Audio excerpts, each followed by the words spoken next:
واحلل عقدة من لساني يفقهوا قولي. أعوذ بالله من الشيطان اللعين الرجيم. بسم الله الرحمن الرحيم.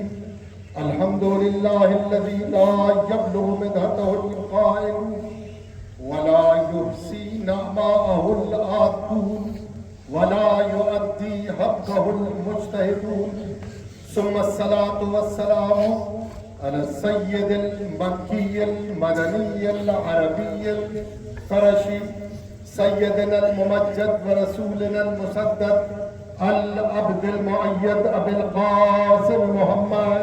اللهم صل على محمد وآل محمد. الصلاة والسلام على آله الطيبين الطاهرين المعصومين المنتجبين المنتخبين ولعنة الدائمة الباقية على أعدائهم أجمعين من يومنا هذا إلى يوم الدين.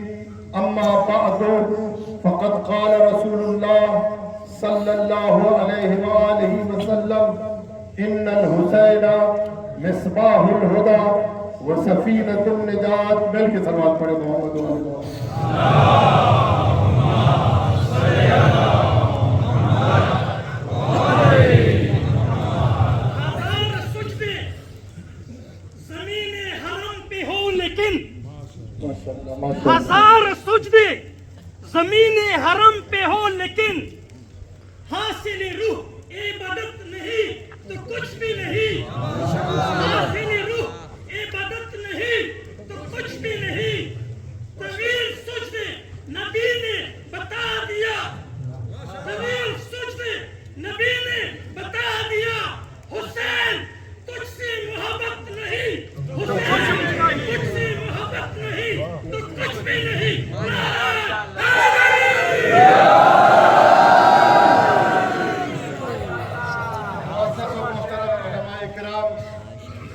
ذاکرین نظام دانشوران ملت عزاداران سید الشہداء عاشقان محمد و آل محمد علیہ السلام، آج ایک مرتبہ پھر روز عاشورہ آپ کی خدمت میں چند گزارشات پیش کرنا چاہتا ہوں.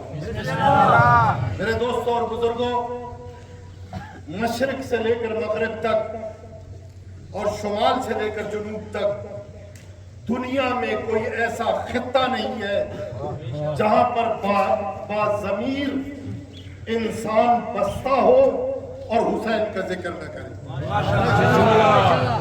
ہر باضمیر انسان چاہے وہ جہاں بھی بستا ہے آج کے دن وہ سید الشہداء امام حسین علیہ السلام کی یاد مناتا ہے. میرے دوستو، آپ پوری دنیا میں پھر رہے،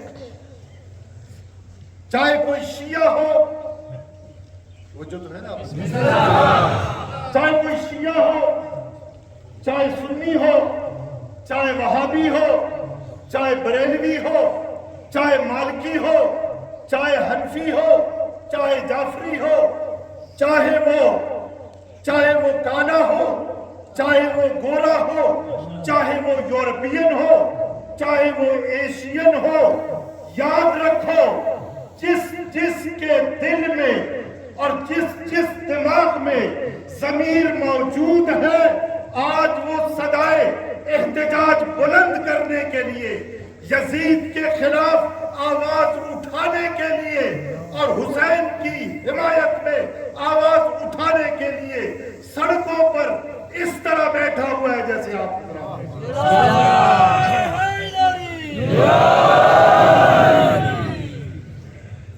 میں اس مختصر وقت میں صرف ہر سال تھوڑا سا تعارف کراتا ہوں امام حسین علیہ السلام.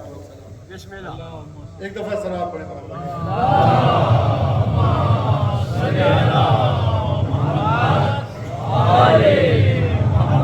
میں اپنے صحافی بھائیوں کا بھی شکر گزار ہوں، سخت گرمی میں وہ یہاں پر کوریج کر رہے ہیں.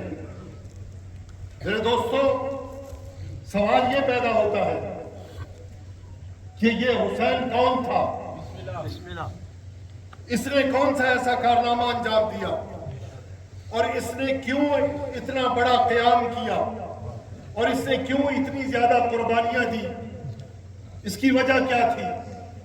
بس اشارے عرض کروں گا، باقی آپ اپنے گھروں میں جا کر کتابیں ٹٹولیں۔ حسین کوئی معمولی شخصیت نہیں، حسین کائنات عالم میں پروردگار عالم کے بعد جو سب سے بڑی ہستی ہے حضرت محمد مصطفیٰ صلی اللہ علیہ وسلم، ان کے نواسے ہیں۔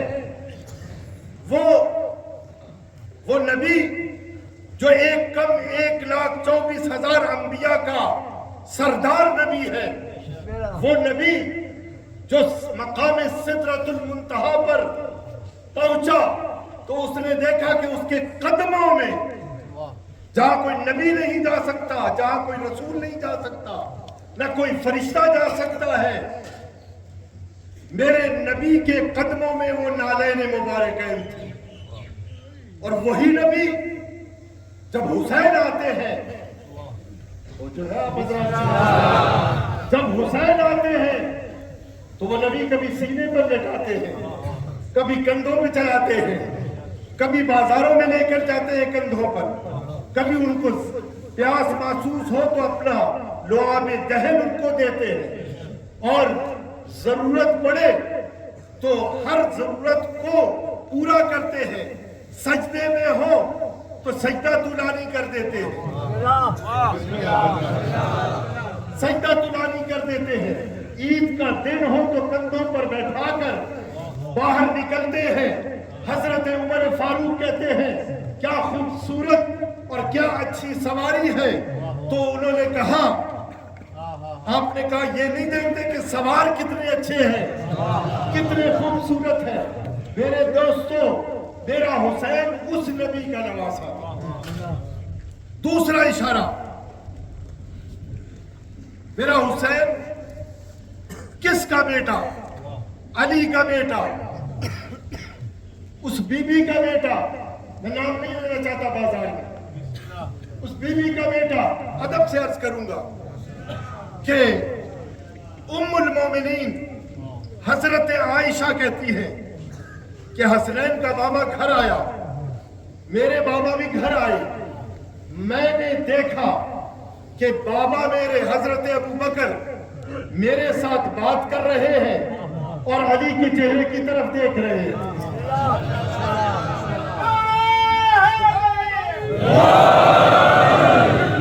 تھکے ہو گئی؟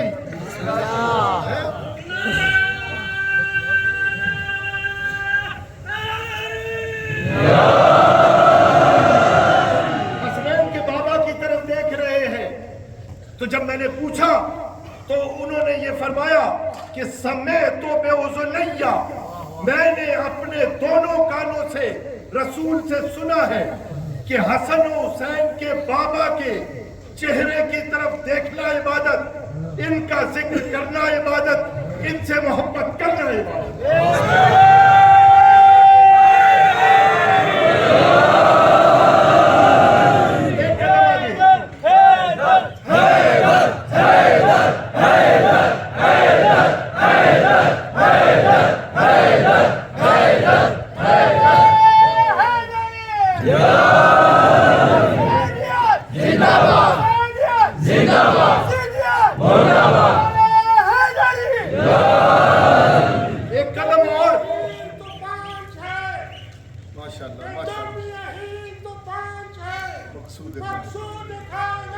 ماشاءاللہ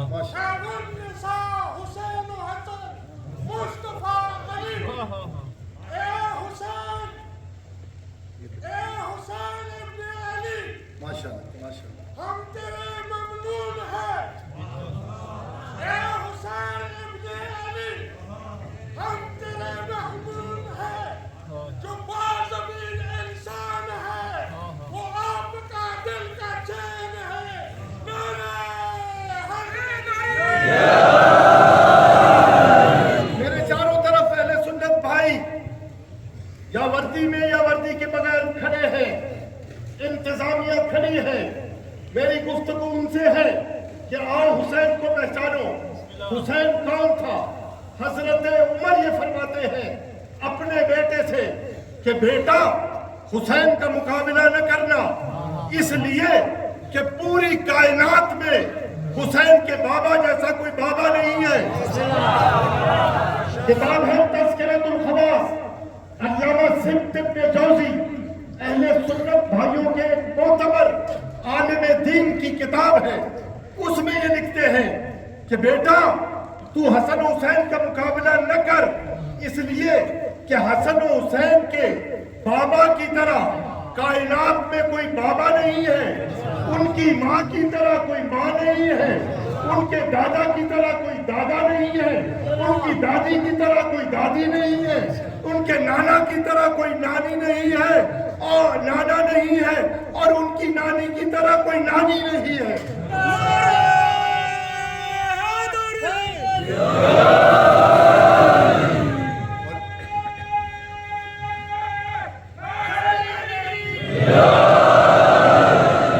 سنو، میں مقصد کی طرف آنا چاہتا ہوں، مقصد کی طرف آنا چاہتا ہوں۔ پیغمبر حسین سے محبت کرتے ہیں، صحابہ حسین سے محبت کرتے ہیں، شیعہ اور سنی مل کر حسین سے محبت کرتے ہیں، سبیلے لگاتے ہیں، نظر و نیاز دیتے ہیں، خدمت کرتے ہیں۔ تم ماتم کرتے جاؤ، تم ماتم کرو، تم عبادت کرو اپنی، ہم ہیں نا خدمت کرنے کے لیے، ہم ہیں نا خدمت کرنے کے لیے۔ تو میرے دوستو، اس حسین سے یزید جیسے شخص نے سن 60 ہجری میں بیعت مانگی۔ بیعت مانگنے کا کیا مطلب؟ جو کام میں کرتا ہوں اس کی تائید کرو، اس کی توثیق کرو، اس کو اچھا سمجھو۔ یزید تم کیا کام کرتے تھے؟ آج بھی کچھ لوگ ایسے نافہم ہیں جو اپنی نافہمی کی وجہ سے یزید کی تعریف کرتے ہیں۔ بعض کہتے ہیں یزید کو اچھا یا برا مت کہو، لیکن میرے دوستو تم یزید کو پہچانو، حسین کو تم نے پہچان لیا، یزید کو پہچانو کہ یزید کون تھا جو آج حسین سے بیعت مانگ رہا ہے۔ یزید وہ ایک شرابی تھا، شراب یہ پیتا تھا۔ اگر آپ خاموش رہے تو میں آگے نہیں آپ بتا دو لوگوں کو کہ ہم یزید کے ماننے والے نہیں ہیں، ہم حسین کے ماننے والے ہیں۔ جام پہ جام پیا اور وہ مسلمان نہ رہے، جام پہ جام پیا اور وہ مسلمان نہ رہے، قتل اماموں کو کیا اور وہ مسلمان نہ رہے، قتل اماموں کو کیا اور وہ مسلمان نہ رہے۔ اگر یہی دین ہے تو اس دین سے توبہ ماتور، ہندو کا شاعر نام ہے ماتور، یہی دین ہے تو اس دین سے توبہ ماتور، یہی دین ہے تو اس دین سے توبہ ماتور۔ شک پیغمبر بھی کیا، شک پیغمبر بھی کیا اور وہ مسلمان رہے، شک پیغمبر بھی کیا اور وہ مسلمان رہے۔ جس نے پالا پیغمبر کو وہ رہا کافر، جس نے پالا پیغمبر کو وہ رہا کافر۔ یزیدیوں نے قتل حسین کیا اور وہ مسلمان رہے۔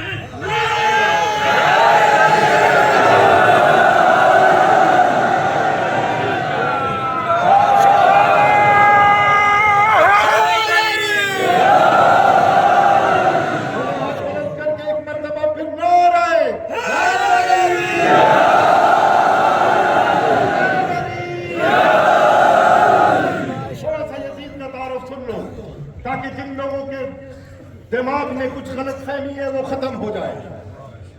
حسین پیغمبر کے نواسے، علی و بطول کے بیٹے، حسن کے بھائی، ساری زندگی دین اسلام کے پرچار میں گزاری۔ سن 60 ہجری میں یزید تخت نشین ہوتا ہے۔ حسین تم میری بیعت کرو، شراب یہ پیتا ہے، تو جو ہے زنا یہ کرتا ہے، ممبر پر بندروں کو یہ نچواتا ہے. سنو اور ذمہ داری سے عرض کر رہا ہوں، ایک ایک لفظ کا ذمہ دار ہوں. اپنی ماں اور بہن کے ساتھ بدکاری کرنا جائز سمجھتا ہے. یہ وہ ملعون شخص ہے جس نے اپنے 3 سالہ دور میں 3 بڑے کام کیے جو اس کے لیے لعنت کا طوق بنے. پہلا کام یہ کیا کہ مسجد نبوی پر مدینے پر حملہ کیا، اور بعض روایات کے مطابق 1100 صحابہ کرام اور تابعین کو اس نے قتل کیا. تو جو ہے آپ حضرات کی 1100 افراد کو، ایک روایت کے مطابق 1000 باقرہ خواتین کی عصمت دری کر کے ان کو حملہ کیا. کھل کر میں عرض کرنا چاہتا ہوں، مسجد نبوی میں منبر اور روضے کے درمیان جو زمین ہے وہ آسمان سے اتری تھی، اسے روضۃ الجنہ کہا جاتا ہے. قسم خدا کی اس ملعون نے کئی دن تک اس سرزمین پر جو جنت سے آئی تھی، ریاض الجنہ نام تھا، اس نے گھوڑے بندوائے. گھوڑے وہاں چھوٹا اور بڑا پیشاب کرتے رہے، اس ملعون کے ساتھی دیکھتے رہے اسے. اور دیکھیں 3 دن تک مسجد نبوی میں نماز نہیں ہوئی. کس وجہ سے؟ کہ یزیدی فوج وہاں پر آئی ہوئی. یہ وہ ملعون ہے، یہ وہ ملعون ہے. اس کو پہچانو میرے دوستو، اس پر لعنت کرو میرے دوستو. اس کے اور اس کے چاہنے والوں پر بھی لعنت کرو.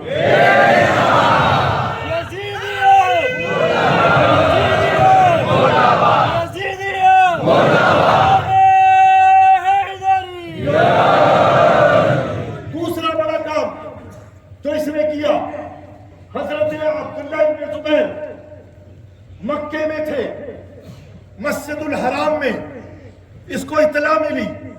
اس نے بہت بڑا لشکر بھیجا، چاروں طرف سے اس لشکر نے گھیر لیا اور گولہ باری شروع کی. تاریخ یہ لکھتی ہے، اٹھاؤ تاریخ ہے، تاریخ بغداد خطیب بغدادی کی اس واقعے کے بارے میں مفصل تفسیر پڑھو. وہ کہتے ہیں اتنی گولہ باری کی کہ مسجد الحرام میں خانہ کعبہ کے جتنے پردے تھے وہ سب کے سب جل گئے. خدا اس پر بھی لعنت کرے، اس کی فوج پر بھی لعنت کرے.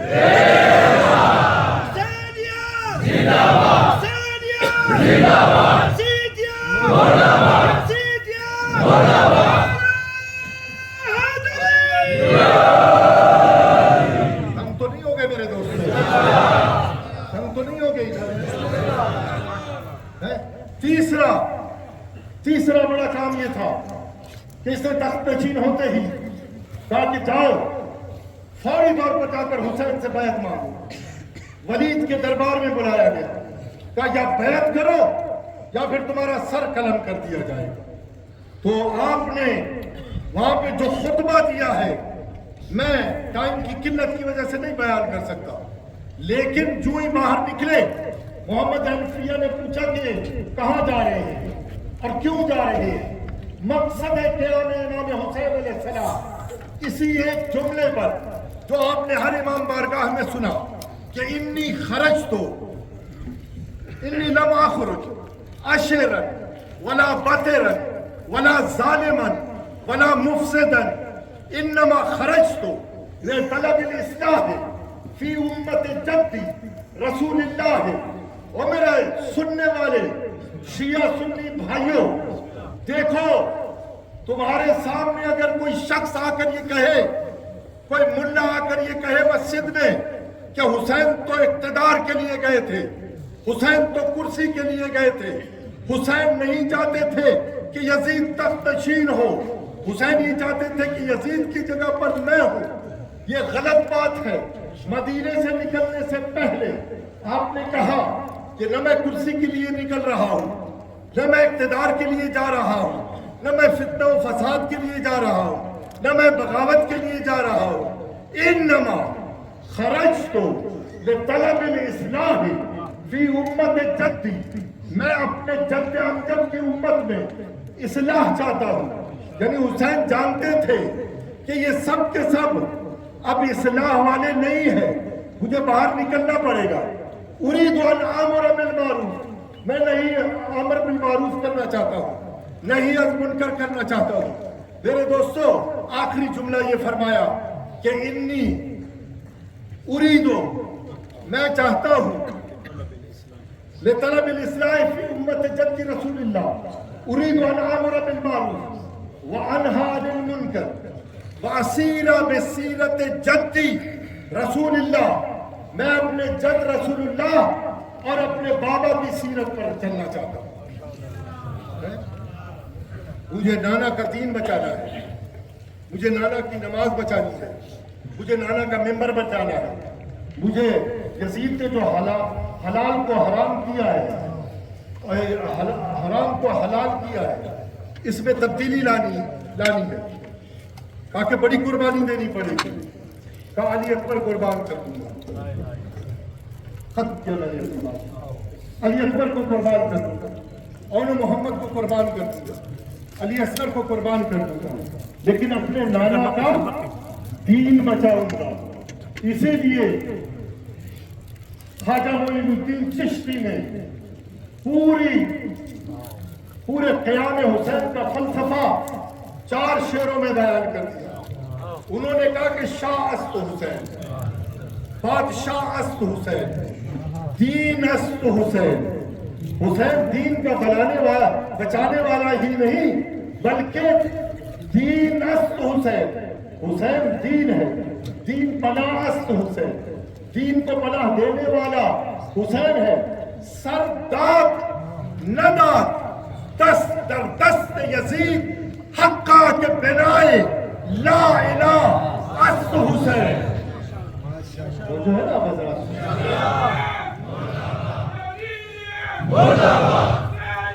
زندہ باد زندہ باد،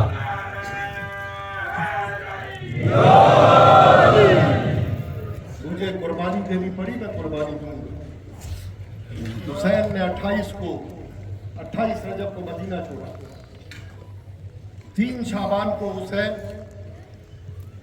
مکے پہنچے، 8 ربیع الاول کو حسین نے حج والا احرام تبدیل کر کے اور اس کے بعد کربلا کی طرف روانہ ہو گئے۔ ہر قدم قدم پر حسین نے لوگوں سے کہا کہ میں حسین ابن علی ہوں، کربلا جا رہا ہوں، ہے کوئی میرا ساتھ دینے والا؟ لیکن بہت سے لوگوں نے بہانے بنا دیے، کچھ ایسے بھی ساتھ چل پڑے، وہاں بے قلبی بھی ساتھ چل پڑے، دوسرے بھی کچھ ایسے لوگ تھے جن کا نام آتا ہے۔ 2 محرم کو کربلا پہنچے، میں نے ختم کیا اپنی بات کو، 2 محرم کو کربلا پہنچے، 7 محرم کو پانی بند ہوا، 10 محرم کو قربانی شروع ہوئی، علی اکبر کی آذان سے قربانیاں شروع ہوئی۔ عباس تم جاؤ، علی اکبر تم جاؤ، اون محمد تم جاؤ، شہزادے تم جاؤ۔ میں صرف اتنا عرض کرنا چاہتا ہوں، اب سے پہلے، میری اس گفتگو سے پہلے جتنے لوگ گئے تھے وہ سب جوان تھے، اپنے ہاتھ اپنے پاؤں پر چل کر گئے تھے، اپنے پاؤں پر چل کر گئے تھے۔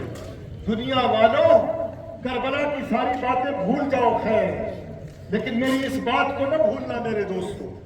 جو شیعہ سنی بھائی میرے سامنے کھڑے ہوئے ہیں، بیٹھے ہوئے ہیں، مجھے یہ بتاؤ کہ 6 مہینے کے بچے کو بھی کوئی قتل کرتا ہے؟ 6 مہینے کے بچے کو بھی کوئی قتل کرتا ہے؟ حسین آخری وقت